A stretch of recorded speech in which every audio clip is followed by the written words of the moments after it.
Perkenalkan, nama saya Yogi Dirga Cahya. Saya adalah junior dari Mas Budiman Sujatmiko. Karena pada saat saya masih SMP, saya sudah membaca berita tentang Mas Budiman yang sangat gencar ya untuk menurunkan Soeharto, gencar juga untuk membela rakyat, dan dia membuat sebuah partai namanya Partai Rakyat Demokratik. Pada saat itu saya berpikir bahwa oke, saya lahir di kita lahir di era Orde Baru kan ya, dan kita ikut penataran P4 dan kita dapat banyak doktrin mengenai Pancasila dan segala macam. Dan pada saat itu saya berpikir bahwa ini Budiman Sujatmiko ngapain sih SMS gitu. pakai bikin kerusuhan sana sini. Itu pandangan saya dulu, Mas. Karena saya berpikir bahwa kita mempunyai kestabilan pada masa Soeharto, Orde Baru, dan ada kerusuhan di sana sini, dan kita berpikir bahwa ada retorika di masyarakat bahwa PRT itu mengusung komunisme. Jadi saya berpikir bahwa nggak usah lah kayak gitu, kita udah ada sistem jalanin aja. Nah, setelah tahun 97-98 ada kerusuhan dan Soeharto benar-benar turun, saya merasakan bahwa ternyata memang ada yang salah di negara kita. Memang ada satu hal yang perlu dibenahi di negara kita, dan memang suatu keniscayaan bahwa Orde Baru itu harus berhenti sampai di situ. Walaupun kemudian saya masuk ke SMA Taruna Nusantara, dan saya itu juga dapat beasiswa 3 tahun, dan saya itu salah satu saya berterima kasih pada Soeharto karena dia yang membuat SMA Taruna Nusantara itu. Jadi in a certain extent I'm grateful to him also. Jadi di sana saya berpikir bahwa di sana saya bertemu dengan teman-teman dari berbagai penjuru Indonesia ya. Ada yang dari Aceh, Papua, ada yang dari Jawa, Kalimantan, Sulawesi. Dan saya lahir di Jakarta, dan sampai SMP saya di Jakarta. Saya anak Jakarta gitu. Nah, setelah saya di SMA Taruna Nusantara itu saya menyadari bahwa Indonesia itu sangat luas. Indonesia itu bukan hanya Jakarta, Bekasi, Tangerang, tapi Indonesia itu ada teman-teman kita yang berbicara dengan aksen yang berbeda, memiliki pola pikir yang berbeda, memiliki pandangan politik yang berbeda. Tapi mereka memiliki satu kesamaan, mereka cinta tanah air, mereka cinta Indonesia, dan mereka rela berjuang untuk negara kesatuan Republik Indonesia. Nah, pada saat itu selama 3 tahun itu saya didoktrin tentang kepemimpinan dan segala macam. Saya berpikir bahwa I have to do something to this country. Saya pikir bahwa setelah saya dapat 3 tahun pendidikan gratis di SMA Taruna Nusantara, saya sudah diajari segala macam. I have to give back to the society. Jadi saya berpikir bahwa saya akan melakukan sesuatu pada akhirnya. Jadi beda saya dekat Mas Budiman ini adalah Mas Budiman ini dia adalah anak yang bandel kata tadi Mas ya. Agak bandel itu. Saya ini adalah anak yang baik. Jadi dulu itu ikut sistem. Ya, semua ya. Ya, jadi karena mungkin pada saatnya memang it is a necessity bahwa Mas Budiman ini menggerakkan masyarakat, karena mungkin kalau misalnya nggak ada Mas Budiman, kita mungkin masih dalam masalah Orde Baru juga sekarang, karena ada orang yang berani menyuarakan aspirasi masyarakat yang terpendam. Nah, saya kalau saya ini adalah orang ya dari dulu SD, SMP, SMA ya ikut sistem aja, enak-enak aja gitu. Kuliah SMA-nya juga SMA Taruna Nusantara ikut dalam sistem juga. Dan itu adalah dua jalan yang berbeda. Jadi jalan yang pertama mungkin kita bisa revolusi, kita bisa mengadakan sebuah penolakan terhadap suatu sistem. Dan yang cara kedua kita bisa melakukan perubahan, tapi di dalam sistem. Karena ongkos dari revolusi politik itu sangat mahal. Teman-teman semua di sini pasti udah merasakan kan ya, di tahun 97, 98 itu gimana kita kita ada revolusi, kita ada reformasi segala macam, dan itu sangat mahal biayanya. Dan itu yang membuat kita menjadikan Indonesia tahun 97 sampai tahun 2000 itu krisis ekonomi, krisis politik, krisis sosial dan segala macam. Jadi saya berpikir bahwa kita nggak bisa lagi melakukan revolusi. Untuk melakukan perubahan, kita harus masuk ke dalam sistem. Untuk masuk ke dalam sistem dan kita kita tetap bersih di dalam sistem, itu baru nama pahlawan. Karena kalau misalnya orang berkeluar-keluar di jalanan sekarang ini, everybody can do that. Semua orang bisa melakukan itu. Tapi kalau misalnya orang sudah masuk dalam sistem, dia sudah masuk ke DPR, dan dia tetap menjadi bersih, dan dia memegang integritasnya, dan itu bisa menginspirasi lebih banyak pemuda lain. Itu baru pahlawan.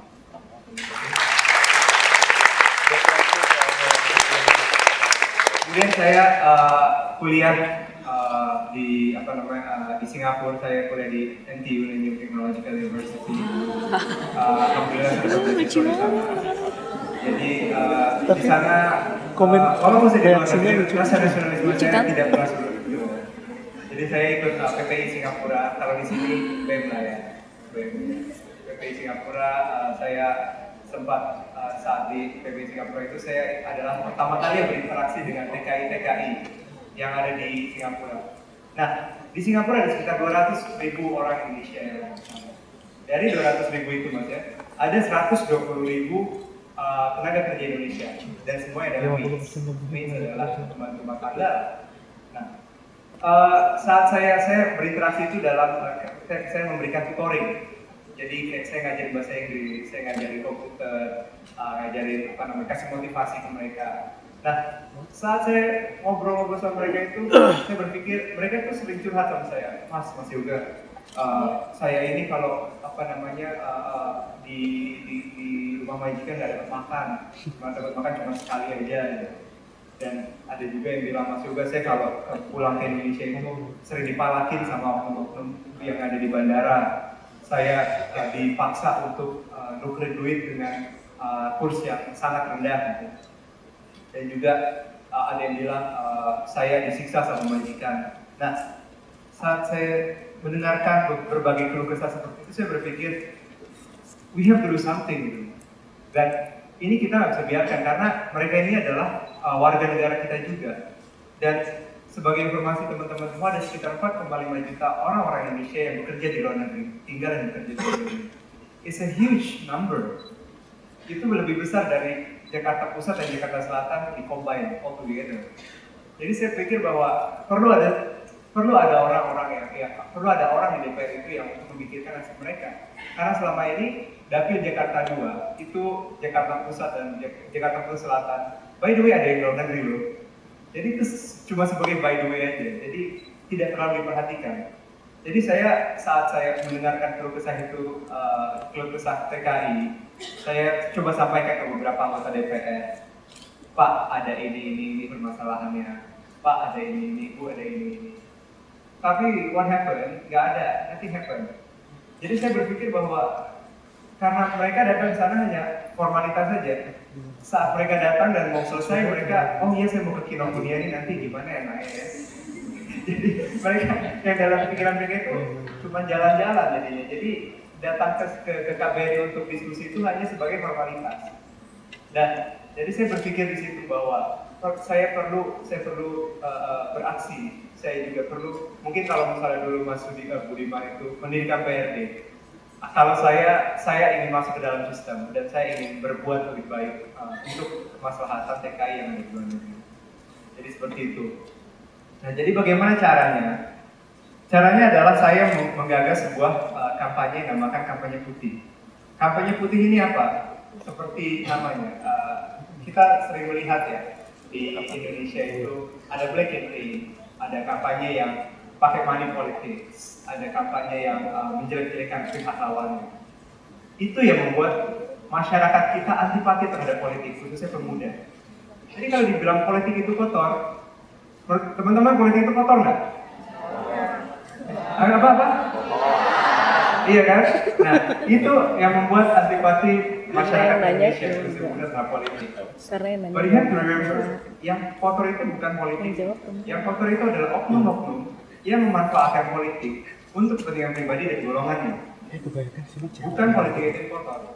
Karena you have to realize bahwa politik itu adalah sebuah cara buat masyarakat untuk menyalurkan aspirasinya. Karena itu adalah sistem negara kita yang berlaku. Jadi, like it or not, itu akan terus berlaku. Kalau misalnya teman-teman bilang, gue golput aja, gue nggak mau milih-milih. Ya, it's okay, it's fine. Gak ada yang melarang. Cuman you have to realize, kalau misalnya kalian yang ikut politik, 560 kursi di DPR itu akan tetap terisi. Oleh siapa? Ya orang-orang yang kotor itu. Apakah teman-teman mau? Nah, makanya kita harus jangan sampai kita akibatnya ada politik. Jadi kita, teman-teman semua yang berpikir bahwa, gue pengen politik bersih, let's go straight into the system. Jadi kita masuk ke dalam sistem. Kita masuk ke dalam sistem dan kita perbaiki dari dalam. Dan tantangannya itu adalah bukan untuk masuk ke dalam sistem, tapi untuk tetap bersih saat kita ada di dalam sistem. Karena kalau misalnya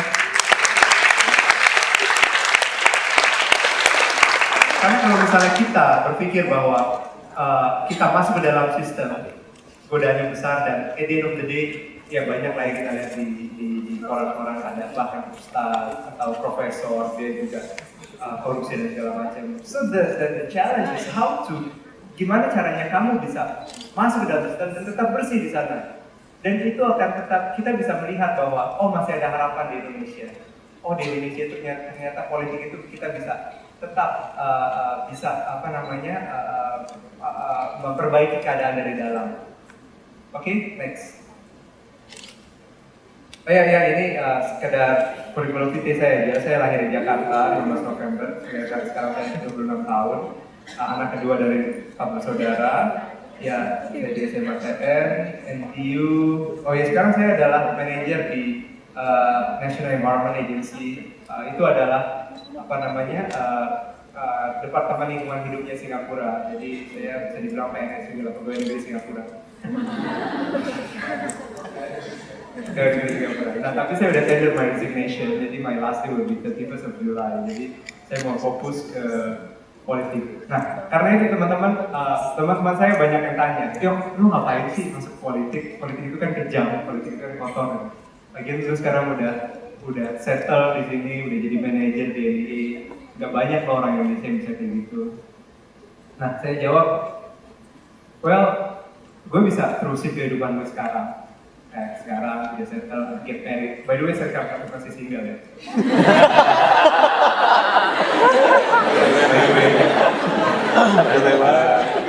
Jadi saya bisa, I can continue my life.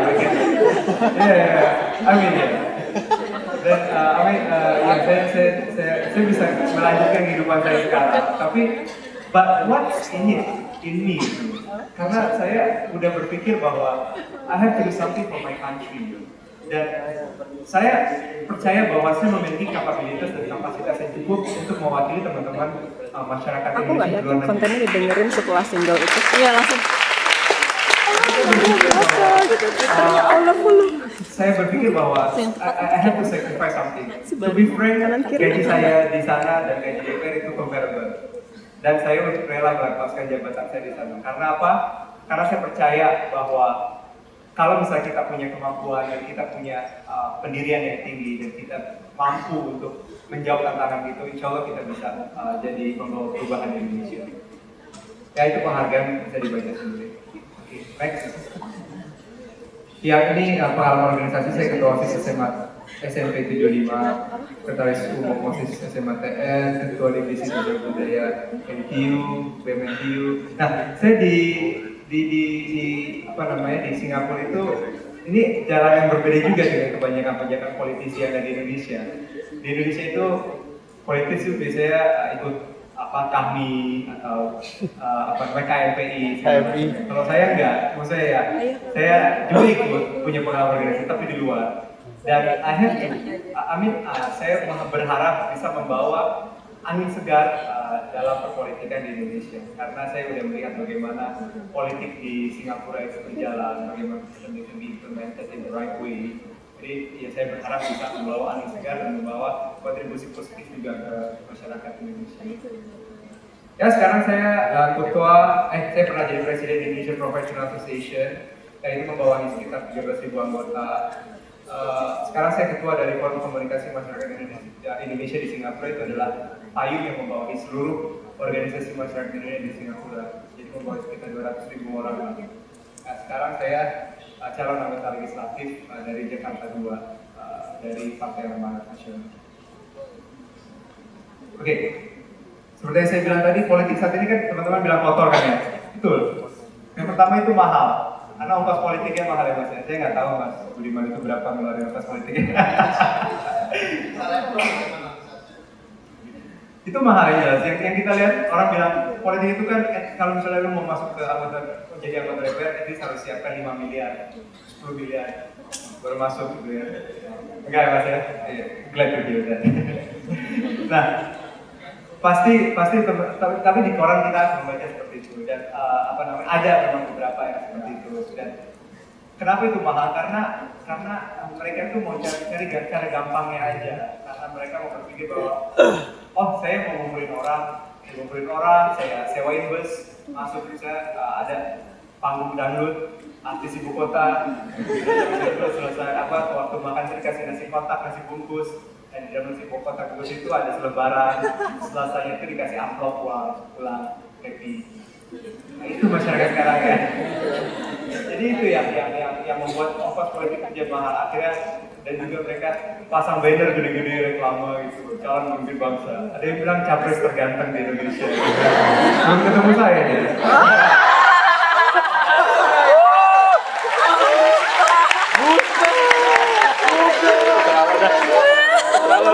Terus yang kedua sistemnya itu sebenarnya sudah ada. Sistemnya itu sebenarnya bersih. Kalau kita compare sistem politik di Indonesia sama di Amerika is similar, itu mirip-mirip. Nah, yang kotor itu ada orang-orangnya. Jadi ya gimana caranya kita bisa membersihkannya? Kita masuk dalam sistem. Memang nggak semua orang. Politik is not for everybody. Politik itu untuk orang-orang yang memiliki niat yang tulus dan tahan godaan. Karena godaannya banyak ya, ada 3 tak kan ya, harta, tahta, dan wanita itu juga cowok ya. Kalau misalnya yang paling susah sih wanita ini. Kalau misalnya kita, ya itu, jadi kadang-kadang kita berpikir itu, jadi kita bisa digoda lah ya dengan kita bisa digoda dengan 3 hal ini. So for me, being a good politician and a good leader, we have to have 3 kecerdasan. Satu kecerdasan intelijensia atau IQ. Yang kedua adalah kecerdasan emosional atau EQ. Dan yang ketiga adalah spiritual quotient atau kecerdasan spiritual. IQ ini untuk apa ya? IQ ini untuk ya supaya kita bisa menyelesaikan masalah dan menyampaikan aspirasi masyarakat Indonesia yang lebih positif. Supaya benar-benar orang-orang yang duduk di DPR itu mempunyai kapabilitas. Kalau misalnya orang nggak punya kapabilitas, misalnya penyanyi dangdut jadi anggota DPR, apakah kita yakin bahwa dia bisa merancang undang-undang, misalnya desa atau perlindungan TKI di luar negeri? Dia nggak punya background sama sekali, mungkin dia bisa merancang undang-undang nyanyi dangdut kan ya, kalau misalnya ada. Tapi kalau misalnya untuk yang lain-lain, apakah dia punya kapabilitas seperti itu? Nah itulah intinya. Orang-orang yang duduk di DPR itu harus orang-orang yang berkualitas. Yang kayak Mas Budiman ini yang dia punya background capability dan pengalaman yang luas di bidang pedesaan. Nah ini yang contoh baik yang orang-orang harus ada di dalam DPR itu. Jadi orang-orang yang punya kompetensi dan capability yang kuat. Jadi bukan just anyhow karena dia terkenal dia artis, dia cakep, akhirnya dia masuk ke DPR. Ya kalau cakep itu kan nilai tambah ya, tapi enggak itu ya.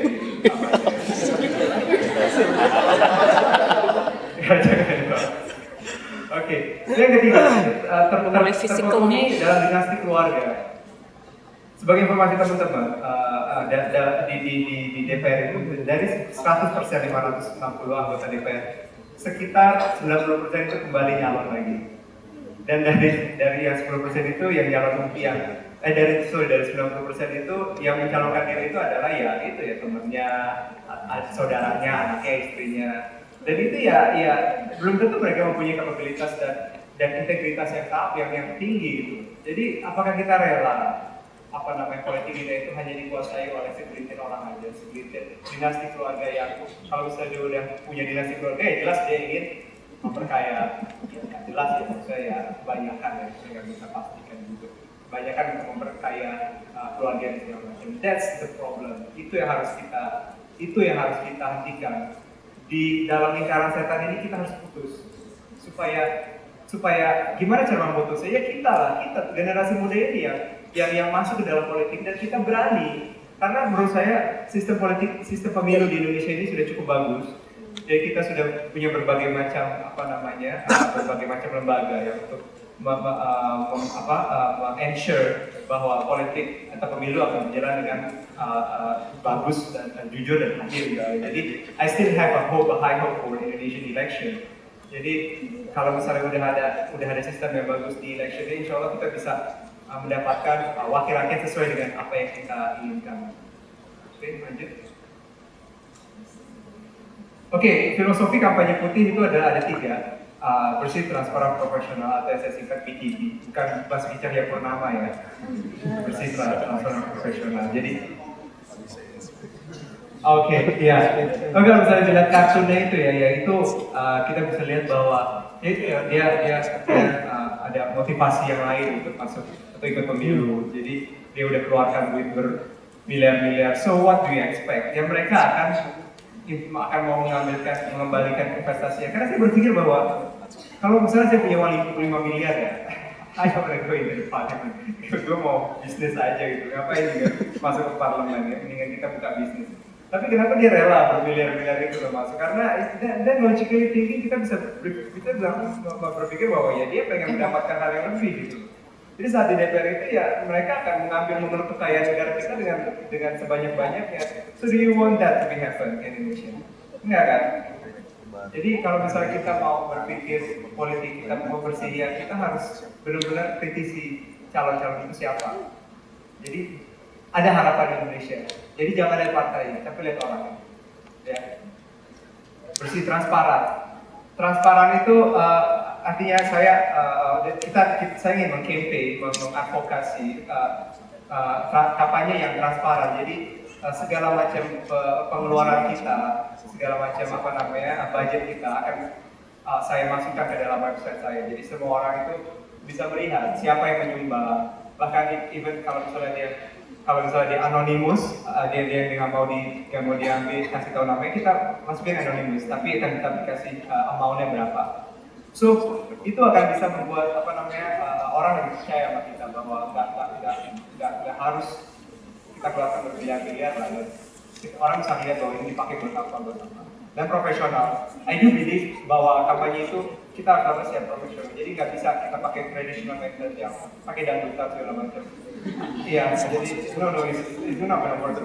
So dengan ini kita lebih baik. Jadi orang akan mengerti misi kita kayak gimana dan pengalaman kita kayak gimana dan orang tuh milih kita tuh bukan dapat duit dan dapat hiburan, tapi dapat kepercayaan bahwa I trust you, I believe in you. Jadi saya berharap bahwa kamu bisa membawa perubahan dari Indonesia ke depannya. Jadi itu yang harus dilihat. Next. Nah ini bisa dilihat ya kalau misalnya lihat terakhir kampanye ya kita kita mengkampanyekan istilah kampanye putih sebagai lawan dari Black Campaign. Jadi saya berharap bahwa bukan saya aja yang ikut dalam gerakan ini, tapi politisi-politisi lain yang ada yang ingin compete di tahun 2014 itu bisa mengikuti cara-cara atau misalnya yang nggak usah mengikuti secara langsung, tapi kita bisa memakai intisari dari cara kampanye ini. Ya logikanya sentimen masyarakat Indonesia yang sudah cerdas dalam memilih sangat menentang gerakan Black Campaign. Kalau kita lihat pilkada Jakarta kemarin, Jokowi di Black Campaign segala macam, tapi kan teman-teman masyarakat masih balas simpati terhadap mereka terhadap Jokowi kan. Dan juga waktu SBY ya waktu dia 2004 itu dia dia sokol dia dizalimi lah ya oleh the dead authority ya. Akhirnya simpati masyarakat overwhelmingly ke dia. Dan so it's the nature of our people itu, kita akan lebih simpati pada orang yang dizalimi. Tapi ya jangan dipakai itu jadi politik lah, jangan di exhausted itu. Saya terzalimi. Nggak boleh lah. Tapi capability harus kayak gitu. Jangan itu yang di exhausted. Menarik simpati masyarakat dan mengedukasi masyarakat Indonesia akan politik yang bersih. Itu yang intinya, karena saya mau ke depannya masyarakat Indonesia itu cerdas. Jadi walaupun dia dapat uang, ya karena dikasih uang sampai nggak mau ya, tapi pikir siapa yang mau kamu pilih, karena kamu nggak mau orang yang akan sendiri itu percaya. Jadi pikir ya approach-nya lewat sosial media segala macam, YouTube. Kita juga punya website namanya kampanyeputih.com. Kalau misalnya mau dilihat dari handphone silahkan dilihat. Ya, next. So expected income-nya saya pribadi nggak bisa melakukan perubahan di DPR overnight. Saya harus bekerja sama dengan senior-senior saya, misalnya Mas Budiman. Saya ingin menginspirasi lebih banyak anak-anak muda, teman-teman semua, atau orang-orang yang masih bersih dan profesional. Don't shy away from the politics, but you go into the politics and you be the best person that you can be. Itu insya Allah yang bisa membuat DPR kita jadi lebih bersih. Tantangan untuk masuk ke dalam sistem dan tetap bersih. Ya. Memutus mata rantai politik yang kotor. Tadi saya juga udah bahas ya. Dan the final outcome will be DPR bersih. It cannot happen overnight. Mungkin 2-3 kali pemilu, tapi we have to start somewhere. We have to start somewhere. Dan kita harus beraksi dari sekarang seperti temanya kan. Kita harus saatnya. Salah ya. Next. Ini strateginya aja kita pakai sistem MLM. Jadi kalau teman-teman semua ada yang berminat jadi agen kampanye putih, kita nggak akan bayar, sorry ya, tapi kita bisa jual bahwa asli yang menarik banget buat kamar. Insya Allah kita tujuannya untuk the greater good. Teman-teman bisa, you can contribute to the Indonesian political system di Indonesia supaya itu jadi lebih bersih. Jadi kalau teman-teman ada yang ingin sign up untuk kegiatan ini, silahkan masuk ke kampanyeputih.com atau bisa menghubungi agen kampanye putih kita. Ya, timnya kita silahkan berdiri, tim saya.